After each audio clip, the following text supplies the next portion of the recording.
Well, as we all know, the new expansion for Elden Ring is going to drop at any point in time now. So what I decided to do is to make a new character, jump in. Been here 1.5 million times, but we're going to jump back in, make another character, and have him be ready so that we have a nice, fresh character when this expansion drops, and we can play him and have fun with him, and it'll be all peachy peachy. So what I thought I'd do is maybe go over some of the lore that's going on with this game, because there's quite a bit of extensive lore that they absolutely do not want you to know anything about. But if you're an internet sleuth like I am, you can figure this stuff out pretty easily. So basically, this is how everything begins. So you know how God created the earth in 7 days, right? Well, there's multiple gods in this world, and they're all hanging out in space. And one of them's like, oh, you know what would be pretty sick? You know what would be pretty tight? If we just, took a planet that was already inhabited by living things and we just set up camp there. So that's what the lazy gods decide to do. So lazy god sends his will or whatever down, and this stuff starts happening, and he starts making some he starts just saying hey, you're chill, you're cool, why don't you start trying to fulfill my purpose? So I think the first demigod or whatever he makes is Marika. Is it Marika? Yeah, I think it's Marika. Let's go with Maria. So Maria's down there, and she's just start doing the will, and she's like, well, we're gonna make a tree or something. So they start making a tree, and then everyone's trying to everyone's upset because now there's this new god down here. There's already gods that exist on the planet. There's a new god messing shit up, planting trees, making it the place basically uninhabitable, because this isn't, these don't belong there, these things. They have no right to be there whatsoever. So rightfully, they're like, we gotta stop this person and prevent this invasive species from attacking the planet. So what she decides to do is well, I need an army, so I guess I'll get married. No problem, right? So she decides that she's gonna get married to some buff-ass warrior dude, which she does, and his name's, was it Godfrey? So she marries this dude Godfrey, and Godfrey's got all these, he's got crazy homies. He's got all these tarnished with him, and he's like, yo, we roll deep. You know what I'm saying? So Godfrey, she's like, hey, we're married now. We did a consummation, whatever. It's all good. Pop out a few kids, whatever. Now I need you to kill literally everybody for me. If that's not too much trouble, could you just kill everybody that's a living for me? And he's like, okay, yeah, bet, no problem. So he and his tarnish go out, and they just start slaughtering the shit out of everybody. Giants, dragons, just absolutely anything that's breathing and has already existed on this planet, he is killing them. And so Marika's super duper happy about this. But here's the problem, is that once he's done, she's like, well, he loses the fury in his eyes, or the life of his eyes, because now he has no one to kill, because she made him kill everybody real quick, soon, and in a hurry. So she's like, well, you need to bounce. You need to get the fuck out of here. You're lame in bed now, whatever. You don't got that fucking warrior spirit anymore. So why don't you and all your tarnish bounce the fuck out of here? And then on top of that, what I'm going to do is, how we're all immortal, all of us? And he's like, yeah, that's the best part about being a god. And he's like, well, you're not anymore. So, bounce. You can die now. So go out and fight. And, the thrill of knowing you could die should make you fight harder. So when you come back, you're going to be stronger, you're going to be better, and maybe you'll be worthy of something. And he's like, okay, yeah, I guess. So he takes off with all of his boys, and they just go start, fights with whoever the heck is left over. There's no one. They killed all the tough people. Those are all gone. So basically, now Marika's alone. She's like, man, this kind of sucks. And this dude Radagon, he's married to this Renala chick, right? Because they were gonna go out to war, right? Him and Renala were gonna be at war. Well, they were at war, so they're fighting each other, and they decided that P&D is way better than war and peace. So they just stopped fighting and started banging, and that was that. That's the power of love right there for you. So, but I guess the problem is that once the school got set up, and he's like, oh, I didn't realize you were gonna be a teacher. And he's like, I think I gotta bounce. I got a chance to be with a god who's Marika. And he bounces. He's like, I'm out of here. They made a few kids. He's like, yeah, thanks for the kids. I'll send child support, whatever. I'm married to literally God now. It's fine.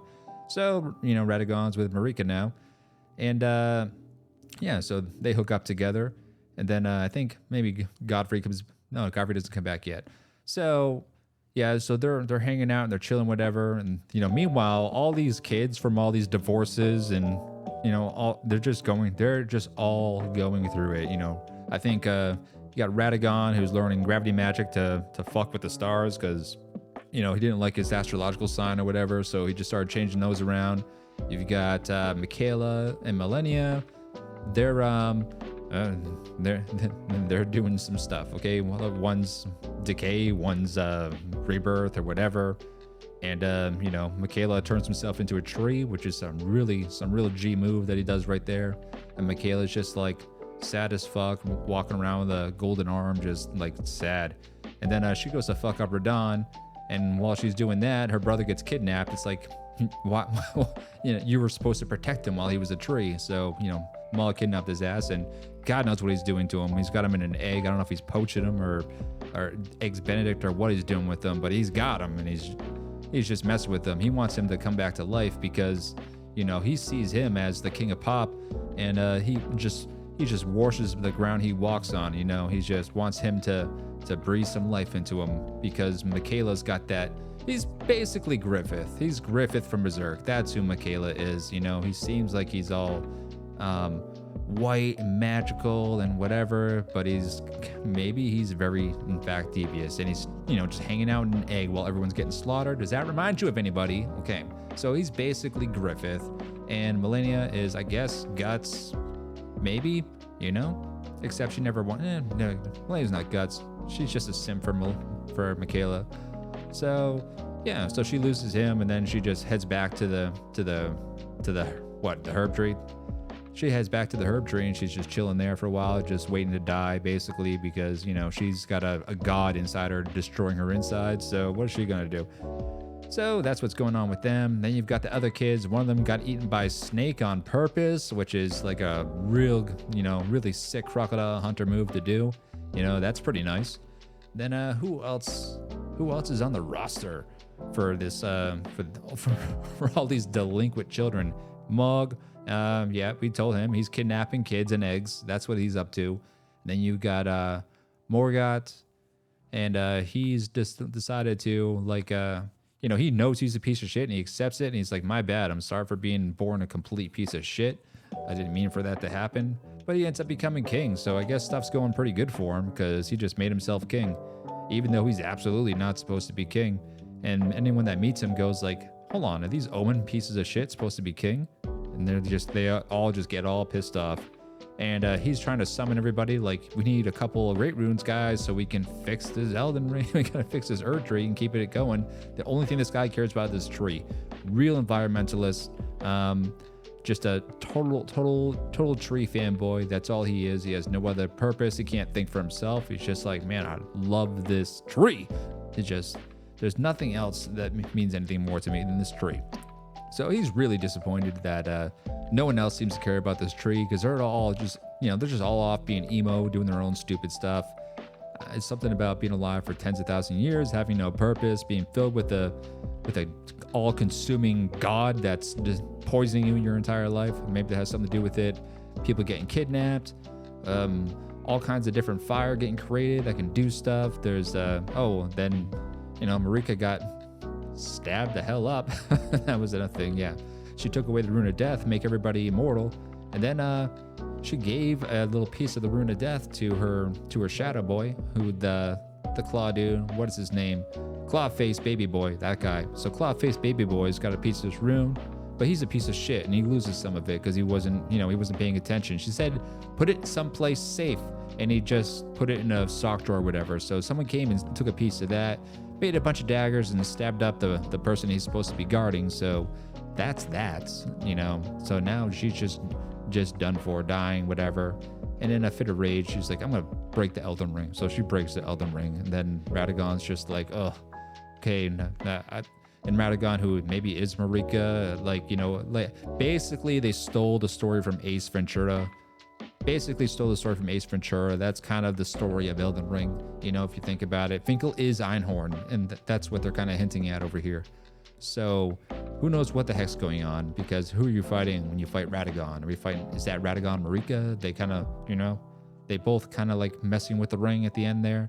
And then you have to, you know, there's literally God, you know, there's or I guess like an envoy of God, you know, that's in there also guarding the Elden Ring. So, you know, that's good to have like it's like the 2-step authentication. They got the same thing for the Elden Ring, just 2-step. That's all they need. I guess you got Morgoth out there. That's kind of a 3-step. So I guess it's a little bit better than a 2-step authentication, you know? So that's, I think that's pretty much everything. They're just a completely messed up family, just lots of divorces. And this is why we say like, hey, pick your woman and stay with her. You're not going to have all these problems. You're not going to have all these issues. It's just going to be a whole heck of a lot easier for you and yours and all them's. So what we're going to do here is now that we know the true lore for this game, and as descriptive as I can possibly make it, we're going to make up a little bit of our own lore, because who knows what the heck's going on. So we're going to do a whole series where we just have like it's just going to be a new lore series, because what we need is this is a revision. This is like a Disney, we're going to do like a Disney remake. If everyone writing for Disney was just drunk and high all the time, that's the kind of remake that we're going to do. So we're going to make our own little story and have our own little fun with everything, because I think that'll be good, because we really can't make it any more messed up than they've already made it. So look forward to that. Let's have fun. Okay, bye-bye.